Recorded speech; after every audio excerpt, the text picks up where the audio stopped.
Bonjour à toutes et tous, au sommaire de ce Cinébox, on retrouvera G.I. Joe Conspiration et Jack le chasseur de géants, suivi du box-office et de l'actualité de la semaine.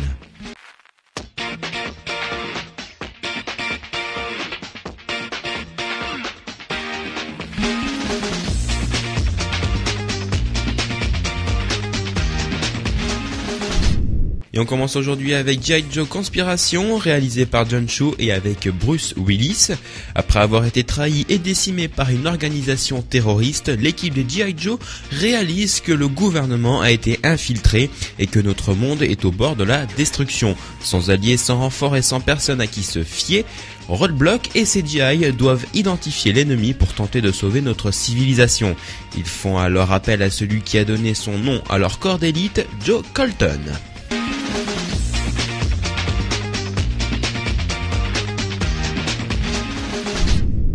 Cette semaine, le top 3 du box-office commence avec 20 ans d'écart qui a réuni à sa deuxième semaine d'exploitation 407 933 personnes, se rajoutant 840 000 l'ayant déjà vu.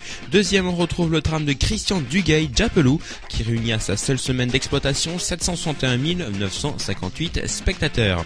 Premier, c'est le monde fantastique d'Oz, le film de Walt Disney, rassemble à lui seul 788 437 spectateurs.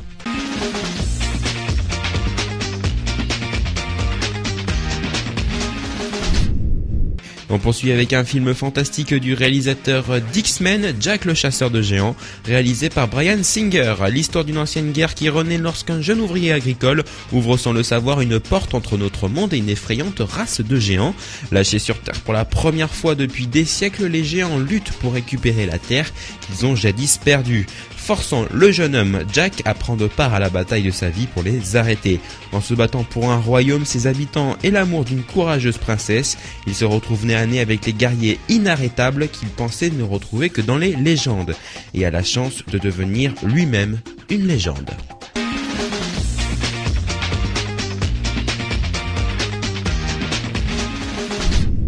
Le Festival de Cannes qui se tiendra du 15 au 26 mai prochain vient de dévoiler son affiche officielle. L'amour, mais également une forme d'âge d'or hollywoodien, y sont à l'honneur au travers de ce baiser échangé par l'acteur Paul Newman et son épouse, la comédienne Joanne Woodward, qui se sont d'ailleurs rencontrés dans les années 50, en 1953 exactement, et qui se sont mariés en 1958. Fait rarissime à Hollywood, ils sont restés mariés toute leur vie, jusqu'à la mort de Paul Newman en 2008. La photo utilisée ici fut prise lors du tournage du film de Melville Chevelson, La fille à la casquette, A New King of Love en 1963. Et comme à Cannes on ne fait pas les choses au hasard, Paul Newman et Joanne Woodward avaient un lien particulier avec le festival puisqu'ils étaient venus sur la croisette ensemble en 1958 pour présenter en compétition le film de Martin Ritt, Les Feux de l'été. Paul Newman avait d'ailleurs remporté la Palme d'Or de la meilleure interprétation masculine. Nous attendons désormais avec impatience la sélection officielle qui devra être dévoilée courant avril.